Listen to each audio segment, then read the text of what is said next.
He's a stone-cold liar. I respect the presidency. I've tried to have an open hand with him, tried to work with him. You can't work with Donald Trump. You can only work for him. And I will not. I refuse to work for Donald Trump. They don't have any faith in Gavin Newsom. The most corrupt president in history. Which is kind of funny because he wants to be president so bad. That's what it is. Wasn't exaggerating when I said that I received in the mail a Trump 2028 hat from one of his biggest supporters. These guys are not screwing around. He's a stone-cold liar. I respect the presidency. I tried to work with him, but you can't work with Donald Trump. You can only work for him. And I will not. California is literally burning again, and this isn't another Hollywood Hills drama. Streets are crumbling, wildfires roaring, politicians sweating through their suits. Somewhere in Sacramento, Gavin Newsom is probably Googling how to stay relevant with trembling hands. And then enters Joe Rogan, caffeine-fueled, mic in hand, ready to drop truth bombs hotter than the flames themselves. The Los Angeles Times Panera would not be exempt from the law. The spokesperson also denied a claim, the Bloomberg piece, which cited sources close to the matter, that Newsom pushed for an exemption that applies to businesses that bake bread and sell it as a standalone item, calling the report absurd. So is it a fake story? Or is it something that they might have corrected hustled course on and quickly? corrected course quickly, yeah. Yeah. Roll up to the top. So where's the initial report? Let's find the initial report. The Los Angeles Times Panera wouldn't be exempt from the law, a spokesperson said, denying claims from a Bloomberg piece that Newsom pushed for an exemption. The report called it absurd. Fake news or misstep. Either way, Rogan dives in. California's burning once again, not metaphorically, not for Instagram clout, but real flames, smoke-filled skies, and Gavin Newsom reviewing progress like fine wine while Rogan spins chaos into logic. Because why would Bloomberg spread bullshit? Bloomberg is a financial paper, right? Yeah, that's right. That's not something... I don't think it would be, You really can't do that if you're running a financial paper. It's not like the New York Times. The New York Times can say Israel bombed the hospital and 500 people are killed and put it on the front page, even if it's not true. And everybody just assumes it's true because it's the New York Times. But they can kind of get away with that. Yeah. And then they still exist. Picture California as a luxury sports car. Sleek, shiny, adored, but smoke pours out, oil leaks, brakes failing. The engine screams for mercy. Rogan doesn't sigh. He grabs the keys, rips the manual from Newsom, and points at every blown gasket with the precision of a comedian mechanic. It's bad management, a comedy special starring potholes, wildfire smoke, and Governor Newsom juggling headlines like flaming torches. That people still speculate that you're waiting in the wings to run for president. I know it's not going to happen. You know it's not going to happen. But what do you think is fueling that speculation? I don't know. I don't think much anymore. And I'm so proud of the president and the incredible job he did. Didn't surprise me at all. And I know it didn't surprise you. I really believe that. I said to my friend the other day, I said, you know, on this age, we can get into debates around fitness. Look, I'd rather have 80 years behind me than those 88 federal criminal counts. Rogan sees Newsom praising Biden, playing the man of character. And it's like watching a great actor portray a crazy person. Loud, fearless, unfiltered, Rogan tears into bureaucracy like it's an overstuffed burrito. Roads cracked like ruins, bridges swaying like tired acrobats. A state budget written in invisible ink. California's chaos exposed in comedic precision. There must be something to it. And it's so hard with that guy because when you just look at the way he praised Biden, I would never run against him. A man of character. You know, like I'm old school. It's God. It's like he's playing someone in a movie that's a crazy person.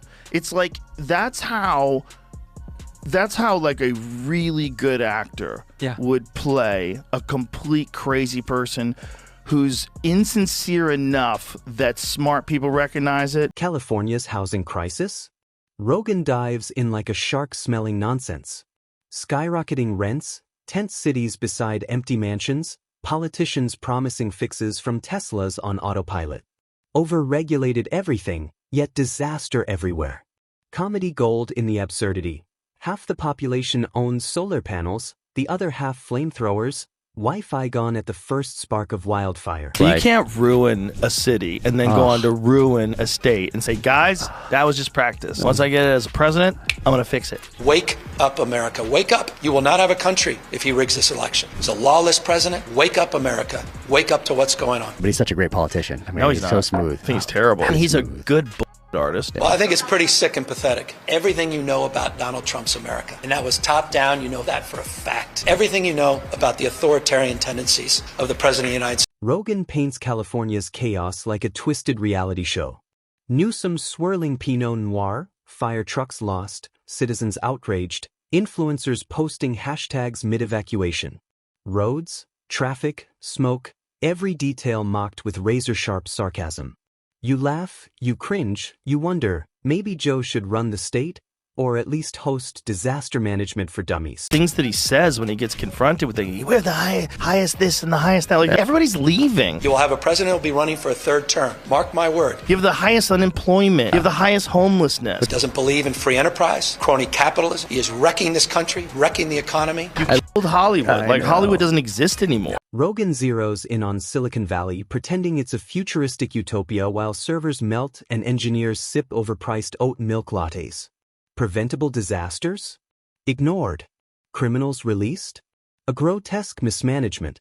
Rogan's commentary balances absurdity and reality like a ninja armed with a mic. Every policy a joke, every failure a punchline. The success that they're hanging their hat on is his social media campaign where he talks like Trump. It's no longer the rule of law. It's increasingly the rule of Don. So he's got a bunch of people from his organization that tweet for him, and they tweet like Trump, and they're saying this has elevated him in the public's eye. That's terrifying. You've seen it across the board. People are scared to death of this guy. He's starting to learn the internet sensibility. It's the appalling silence. It's the complicity. You're seeing the most successful, wealthiest people scared to death of this guy. Which is heavily trolling, does very well. What he has is a terrible record in California. Solar panels everywhere, electric cars dodging potholes, power grids like toddlers with Rubik's Cubes.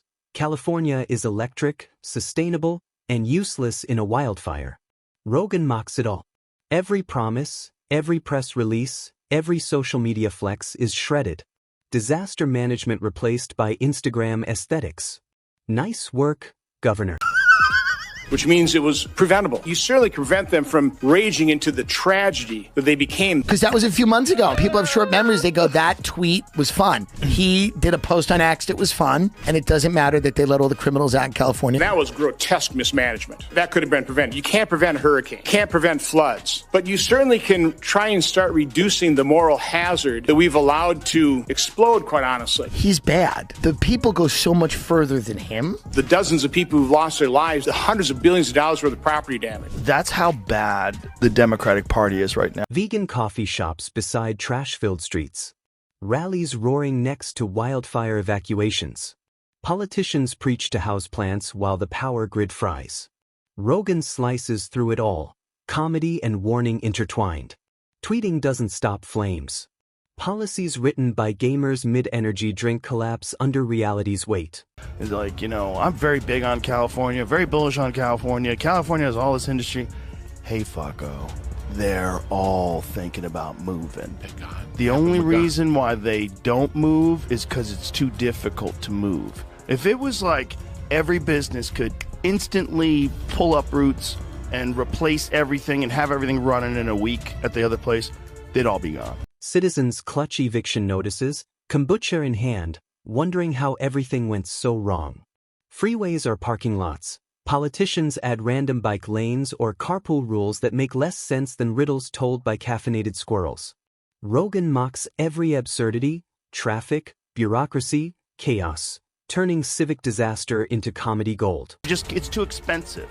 It's too expensive to leave versus what you would save and the regulations that you wouldn't have to go through and all the bullshit with all the permits and all the... What California does is overregulate everything. They get as much government involved as possible, as much tax money out of you as possible, and then they still leave the place a mess. They still have homeless people everywhere. It's still a disaster. It's still a woke shit show of virtue signaling at every level of the government. Still. Like no course correction at all. They're going further and further into La La Land. And you're like, Jesus Christ, you. Rogan imagines streets packed with angry citizens, firefighters running on fumes, politicians sipping lattes with slogans on cups. Signs read, "Where's our water?" and "Potholes eat children." The cameras roll, chaos goes viral, and Rogan narrates it like a sniper of sarcasm, highlighting the absurd disconnect between spin and reality. The governor gave this creepy speech where he was talking about speculators coming in and talking about what to do with the land of all these homes that have been burnt down. We're dealing with a myriad of issues. I was just talking to Josh Green, the governor down in Hawaii, who had some ideas around some land use concerns he has around speculators coming in, buying up properties. While it's still only 6% contained. And he did this little dance like, I've been talking with the governor of Hawaii about what to do. We've got some ideas. A speculator, we're going to have some meetings. And the like. So we're already working with our legal teams to move those things forward. And we'll be presenting those in a matter of days, not just weeks. It's so creepy. Cool smile, perfect suit, Gavin Newsom pretends control while California collapses. Rogan shakes his head, coffee in hand, flames in the background. Every policy shredded, every press conference mocked. And the final punchline? Maybe it's time to skip wine tours and start offering disaster tours. California burns, politics falters, and Rogan turns tragedy into brutal comedy.